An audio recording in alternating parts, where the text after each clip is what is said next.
Hello, everybody. Good morning. Thank you very much, Margot. Thank you very much, Creative Mornings, and thank you very much for you all for coming out very early on a Friday morning.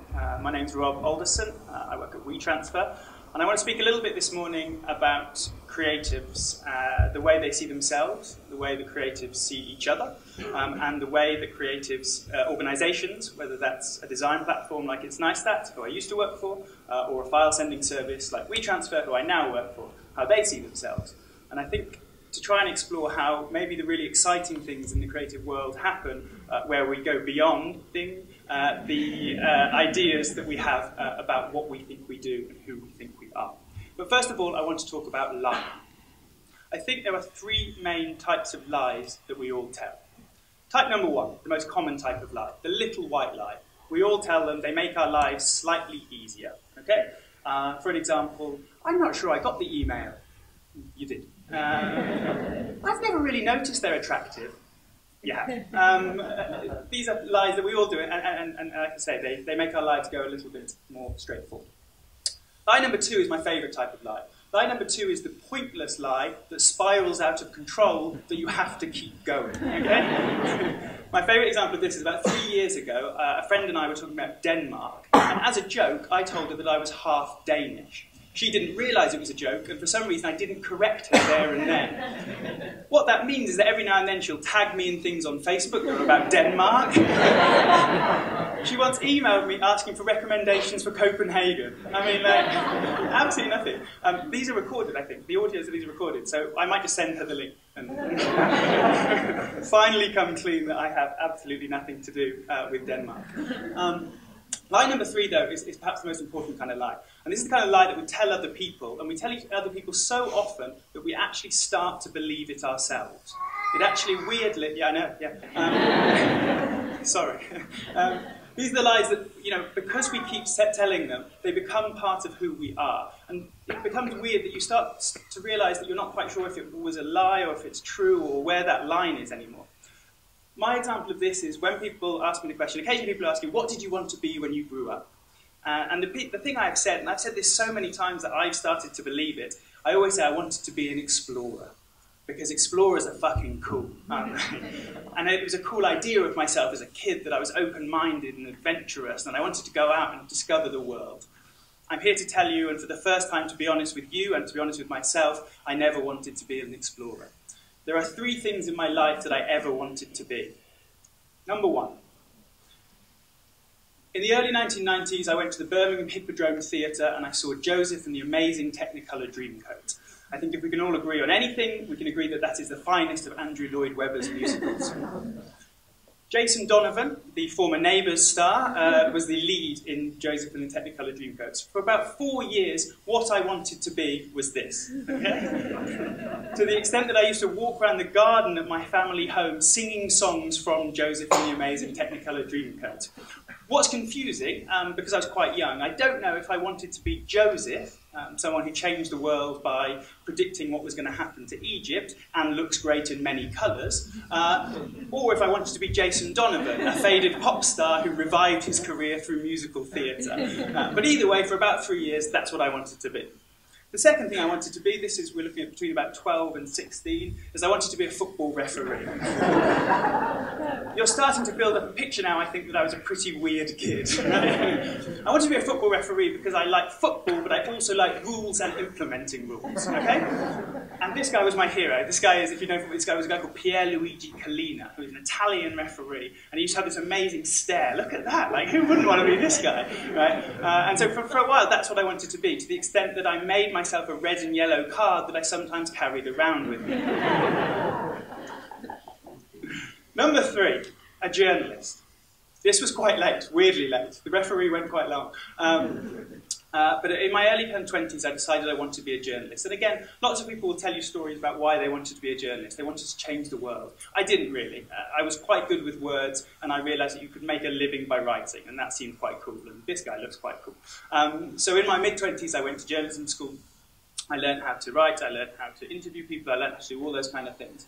And I came out of journalism school in 2009, which was obviously in the middle of the worst recession the world has had since the 1920s. Not only that, newspapers as an industry was absolutely fucked. So I came out into this world where there were literally no jobs going for journalists at all. So I went and took a job in a very, very small newspaper, a local newspaper on the south coast of England. I did that for 2 years. I loved it. I wrote every day. I met an incredible array of people and that kind of thing. And after 2 years as a journalist, you take some exams, and then my whole career was kind of mapped out in front of me. I was going to move from this small newspaper to a bigger newspaper to hopefully a bigger newspaper, and then I would die.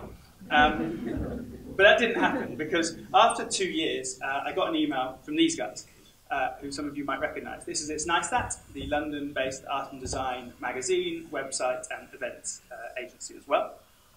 And I got this email from one of the founders, and at that point, so It's Nice That was launched in 2007, and it was a university project for Will Hudson and Alex Beck, two guys at the University of Brighton on the graphic design course. And their thing was to put something in the world to make people feel better about themselves. And they had this idea that kind of blogs were just starting out, but they were quite negative, they were quite snipey, and actually why not do a blog that was all about positivity and optimism and creativity? And so they came up with this idea of It's Nice That. 2011 was when they got in touch with me, and at that point everyone who worked for It's Nice That was a designer who did a little bit of writing on the side. And they decided basically that they should employ a writer, and I knew the guys a little bit, and so they invited me to come in for an interview. And what I only found out about 3 years later was that there's two founders of It's Nice That, Will and Alex. Will was very, very keen to employ me. Alex thought I was going to be an absolute disaster. And so they gave me an exercise to do before the interview. They asked me to write about a Wim Crowell exhibition, which was on at the London Design Museum at the time. I'd never heard of Wim Crowell, I'd never been to the Design Museum, I didn't know anything about typography or graphic design. But I did some research, as I would as a journalist. I found out about him and what he stood for. It reminded me of a book I had read about Dutch football, and so I wrote this piece that kind of brought together Dutch football and Wim Crowell. And somehow it got through.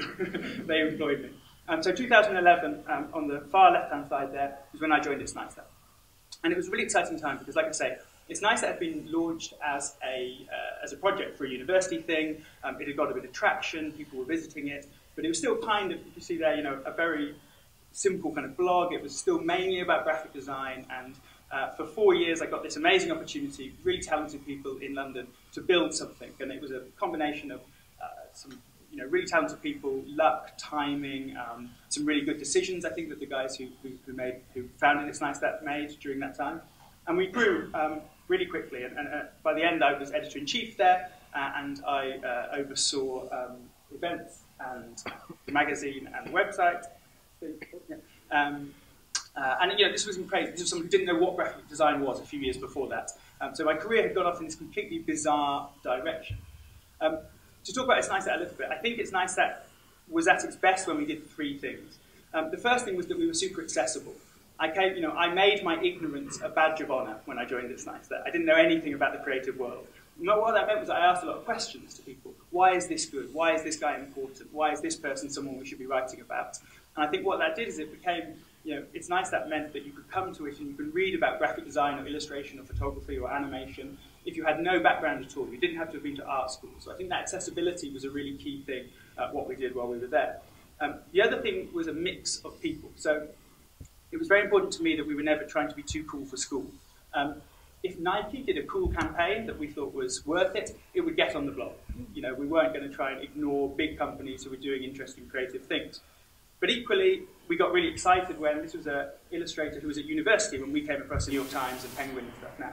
And what was really exciting for me, and It's Nice That, was when we used to have these kind of things side by side. So you'd have Nike, and then the next post would be about a 19-year-old illustrator. And that was, I think, something that was interesting. I also liked it, It's Nice That, when we could mix around the tone of voice. So sometimes that meant being really serious.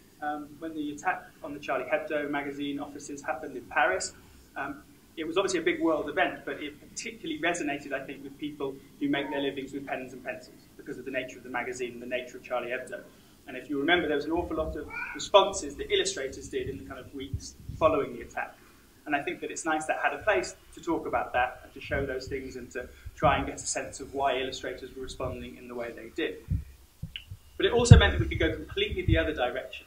We didn't have to, not everything had to be serious. We didn't take ourselves too seriously. We didn't take the creative world too seriously, I don't think. And so it also meant that we featured stuff like this. Right?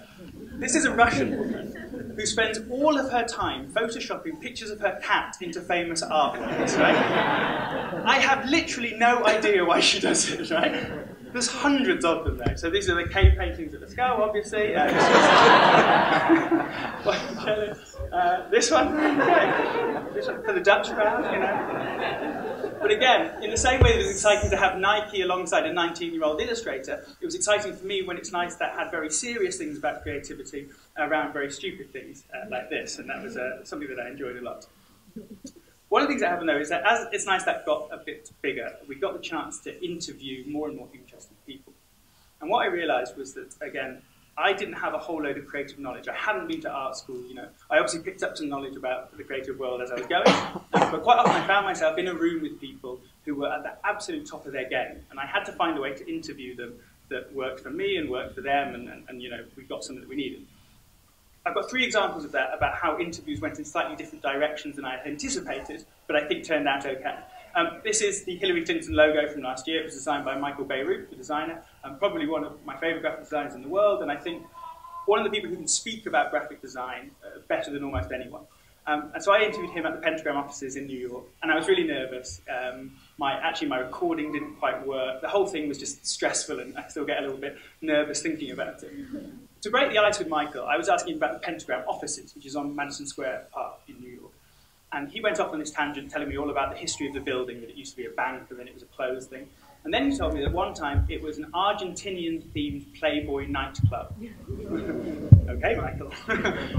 But what it turned out, this led to a conversation that Michael Beirut, who I was thinking I wanted to talk to him about graphic design, has the most unbelievable knowledge of the New York club scene, 1985 to 2000. Like, unbelievable. He knows every club. He can tell you where it was, who used to run it, what the decor was like. And this was fascinating to me. It wasn't on my list of questions for Michael Beirut. But obviously, I gave him the chance to talk about this. And in the end, when I came to write the piece about Michael and about Pentagram, I included this, because I thought it was quite an interesting detail that I'd never read about Michael, whereas I had read his thoughts about logo design quite a lot. A similar thing happened with this lady, who's Françoise Mouly, who's the art director of the New Yorker magazine. Again, someone who does quite a lot of talks, has done a lot of interviews, you know, in the world of kind of illustration and magazine design, arguably one of the kind of top 10 most important people in the world. What I think is really interesting about Françoise, though, is that when she was 13, she was living in Paris, and it was the student uprisings of 1968. And Françoise's family, it was a very dangerous time to be in Paris. And Françoise's family left because they were worried about the riots and the student protests. But for some reason, Françoise's dad stayed behind, and Françoise stayed behind as well. So as a 13-year-old girl, she was walking the streets of Paris as the 1968 student uprisings. And I'd heard this, I'd seen a line in an interview about this, and so I kind of pushed her on it. And she was explaining how she thinks that, you know, all these, it was a time that was very, very graphic. There was lots and lots of signs and artworks and murals and things being painted on the floor. And she really feels that was a formative experience for her. Now again, that's not me talking to her about how she commissions the cover of the New Yorker, but that does give me a sense of who she is as a person and how that might link to her creative approach. The final example of this, I know what you're thinking. You're thinking, this looks like an old man with a leaf on his head. And you'd be right. But this isn't any old man. This is Dan Wieden, the founder of Wieden & Kennedy. And this happens quite a lot. You get given an interview slot with someone, and you get given about 15 minutes to talk to them. So Dan Wieden was at a conference in Cape Town, and I was as a journalist at the same conference, and I was given a 15-minute slot to talk about it. And he was, you know, he's brilliant. You know, he's a genius. He spoke about Wieden and his thoughts about advertising and creative culture, and it was an amazing 15 minutes. But it was 15 minutes, and it was the same 15 minutes that I'm sure he gave every single journalist who was at that conference. But as part of the conference, we went on various trips, and the journalists and the speakers were kind of taken off to do different things. And one of the things we did was we had a tour of a vineyard, and there was a guy at the vineyard who was explaining that there was a certain kind of leaf that workers in South Africa sometimes put on their head because it protects you from the sun. And absolutely, without thinking, without missing a beat, Dan Wieden, the founder of possibly the best advertising agency in the world, popped a leaf on his head. And his wife, who was stood next to him, said, yes, he needs that because he burns easily. Now, as a writer always looking for a cheesy metaphor, this was absolute manna from heaven, okay? So not only did we include in our piece about Dan Wieden the fact that he popped a leaf on his head, when the art director was speaking to Sam Island, who was the illustrator, to do the illustrations to go in the magazine alongside the piece, he drew Dan Wieden with a leaf on his head. Right. Why I think this is important. My favourite explanation of how the creative process works comes from Paula Scher, the graphic designer and artist. And what Paula Scher says is this. She says that in your head, rolling around, you have inspiration, okay? And what she says is that's everything you've ever seen, every film, every art show you've been to, every taxi ride you've taken, every conversation you've had, all kind of rolling around in there. And she likens it to a slot machine in the casino. She says that a brief for a designer is like the quarter that you put in the slot machine and then you pull the lever. And then you wait. And hopefully, 3 cherries line up. And when that happens, it's amazing. A lot of the time, 3 cherries don't line up.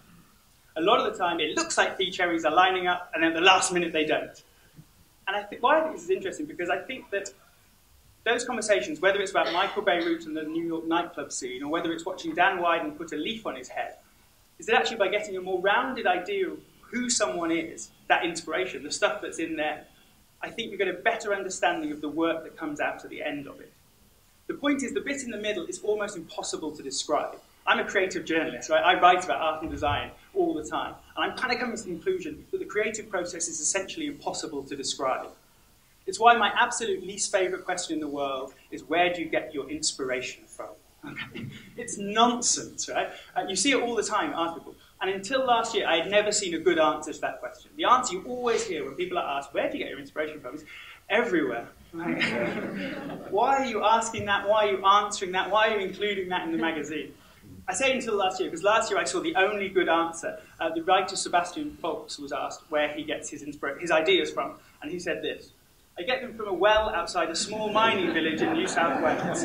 I have a cottage there now, but I'm not prepared to reveal the name of the village. You can probably find it on Google Maps if you type in well and ideas. What I like about this is, first of all, I'm a Brit, so I love sarcasm, right? Secondly, The Guardian printed this. I don't think they realised he was taking the piss out of them. But it's a problem. It's a problem with this idea of inspiration as an active thing that we can go off and do. That's not the nature of inspiration.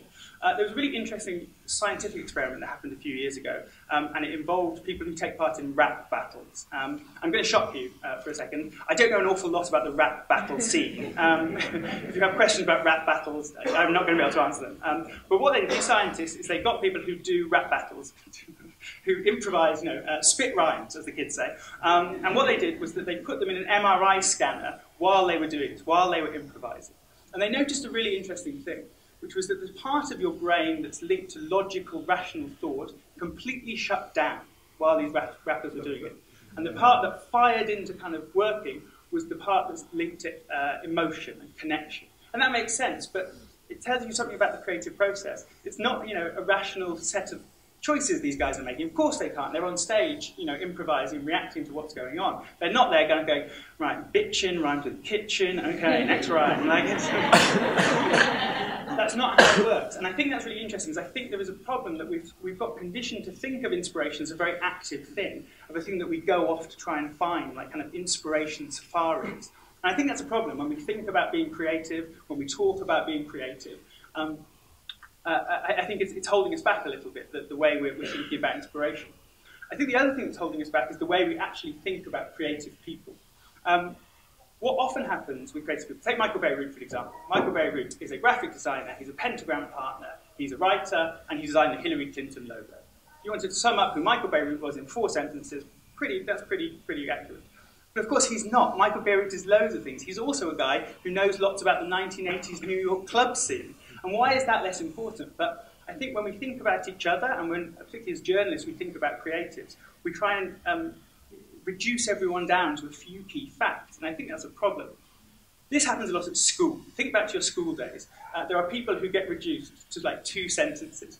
My favourite example of this, there was a girl, at, not our school, but another school. It's always a girl at another school, isn't it, right? The only 2 facts I knew about her, apparently, she had had hiccups for 7 years, and she was Liam Neeson's niece, okay? Imagine this nuanced, complicated, multifaceted person reduced to hiccups and Liam Neeson. Like, it actually gives me quite a weird reaction when I see Liam Neeson now. My diaphragm kind of jumps in. But I find that interesting. I think we do that all the time with each other. And we do that more now because of social media.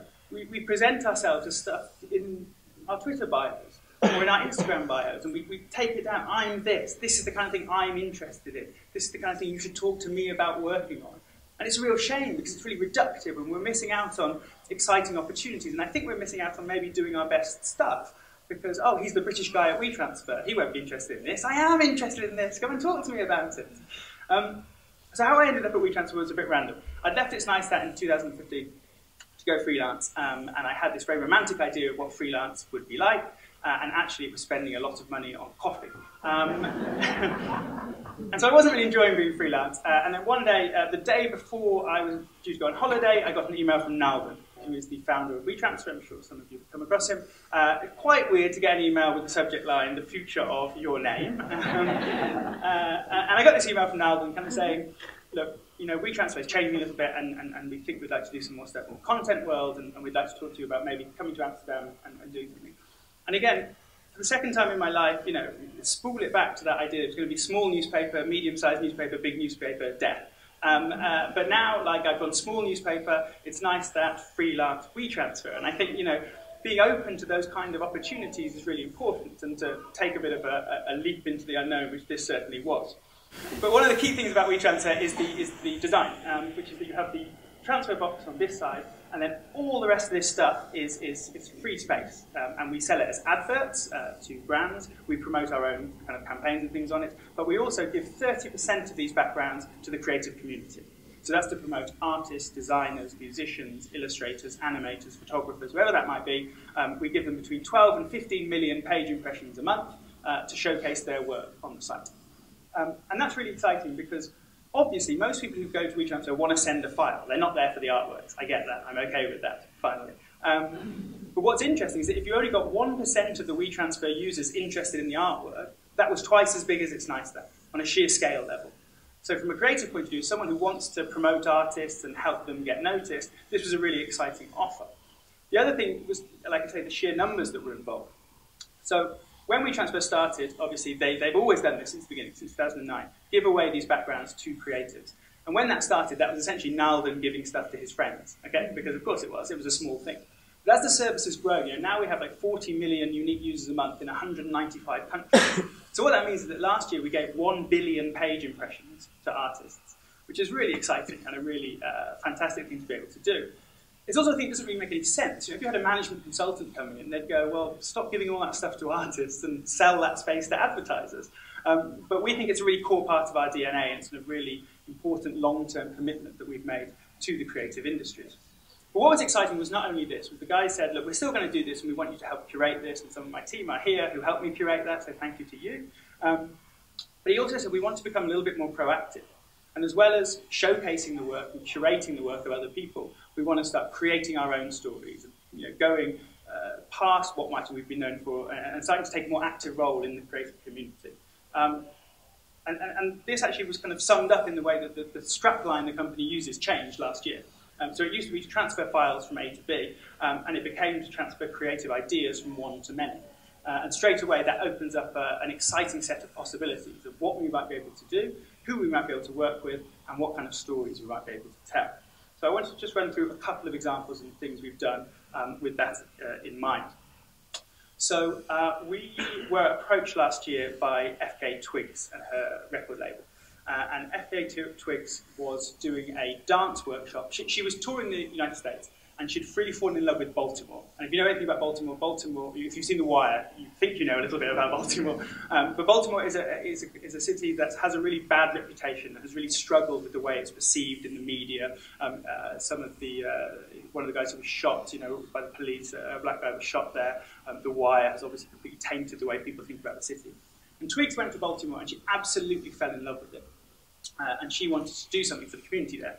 So one evening, kind of from her hotel room, she tweeted out the fact that she was in Baltimore and she wanted to hold a free dance workshop.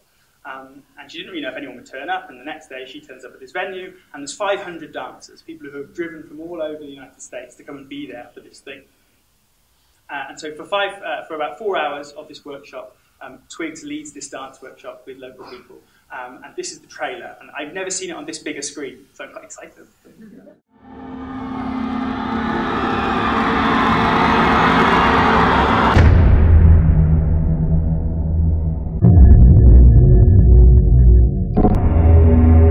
When things are difficult, art always flourishes. I felt like I was welcome. And to a community that is just powerful.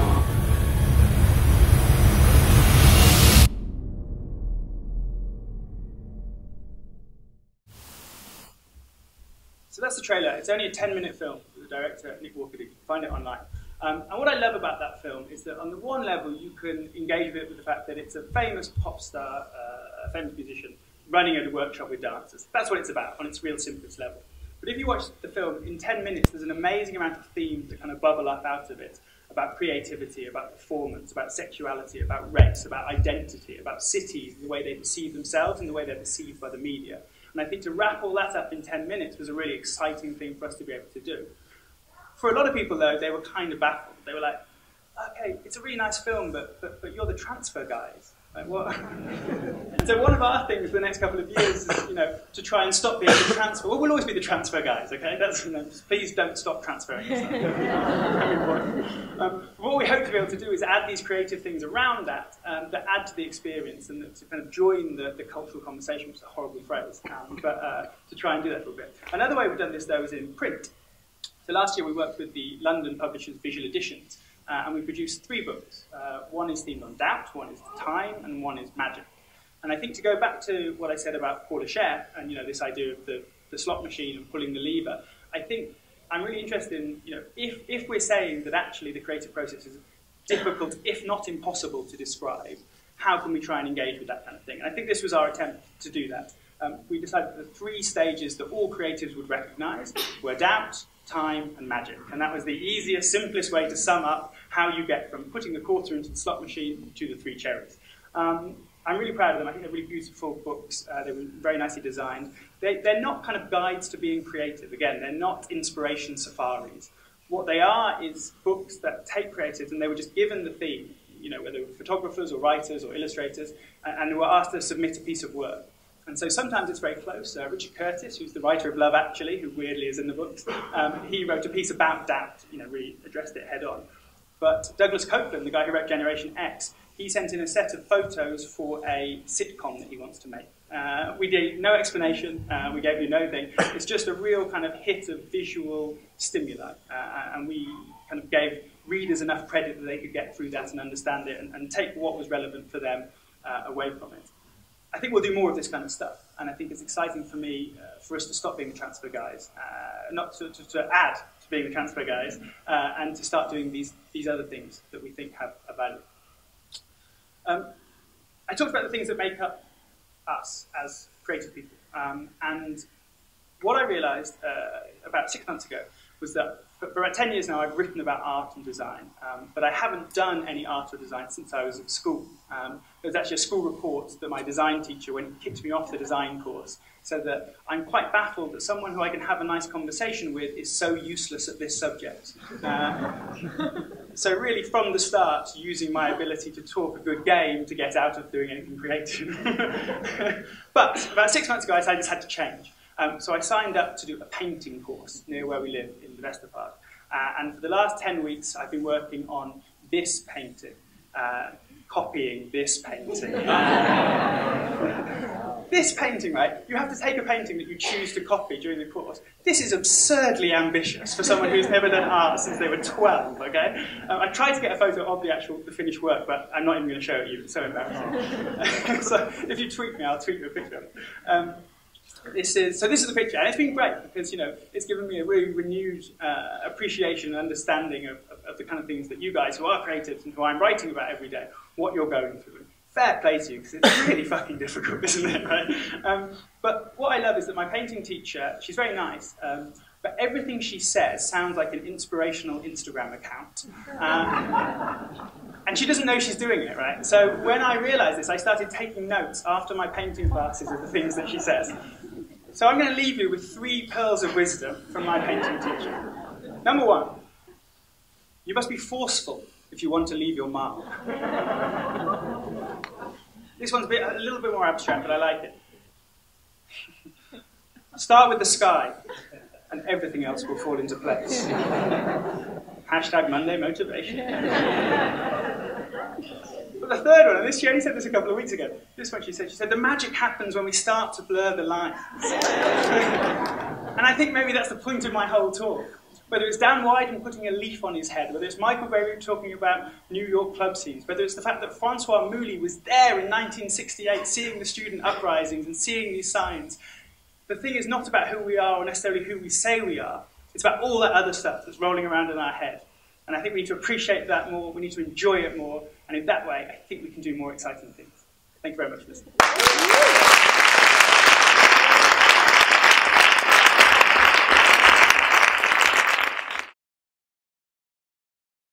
Thanks so much, Rob. I think we might have 1 or 2 minutes for a question. If anyone's dying to ask Rob a question in front of everyone. So for the artists that you choose for WeTransfer, how do you choose them? Like, what is it that, do you still ask those questions of why is this good? What inspires me about it? Yeah. It's interesting. It was a question we were asked a lot. It's nice that as well. Like, what's the criteria that you're selecting people for? I think it's difficult because as soon as you put in hard criteria, you come across a project that doesn't fit those that you really want to feature. So I think it's about having some guiding principles that we have. So we have a couple of ones that I think we stick to pretty carefully. One is that we aim to have a 50-50 gender split of artists on the site, which we did last year. It was 51-49, but that's something that we take very seriously. We also this year introduced trying to choose creatives from every single continent every month. Because again, there was a slight issue last year where we unconsciously were biased towards Western Europe and North America. And so I think it's been a really interesting process, and I hope my team will agree as well, to force ourselves to find more artists from Africa, from Asia, and from Australasia. So they're kind of the two harder ones. The broader kind of things are originality, and I think originality can either be idea or execution. So I think obviously a creative who's done something completely new is good. I don't necessarily believe, though, there are like hack topics that you can never cover. So street photography of Cuba, for example, is something we've probably all seen a lot. But I still think you could have original take on doing street photography in Cuba. So we try and do that. When I came in as well, there was a sense that things had to be beautiful. And that is obviously a completely impossible criteria to use because we all have different ideas of what's beautiful. So we've changed that to well-crafted as a criteria. And I think that allows, I have a complete aversion to street art. It doesn't do anything for me. I never enjoy it as an art form. What it means is now that I can park that prejudice and kind of go, okay, well, I don't love this, but I see that it's really well done. And so we try and use well-crafted as a kind of guiding principle. So you were talking about small newspaper, medium newspaper, big newspaper. So when do you know when you're at the biggest newspaper in your life? For example, you're working at WeTransfer now. Is this for you the big newspaper, or is there another future for Rob Alderson? When do you know? Well, is this it?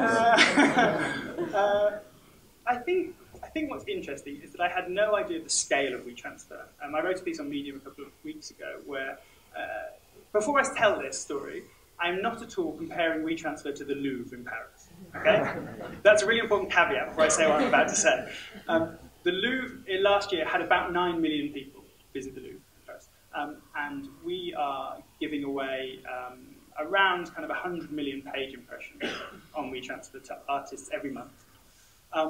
So I think, in terms of the scale, I'm not sure there is a more exciting place to be curating creative work online than WeTransfer right now. The other thing I love about WeTransfer, I didn't say this in the talk, but if you go to the It's Nice That or Design Boom or the Guardian Art section, there's an expectation. You know you're going to go and you're off to find inspiration, to find creative work.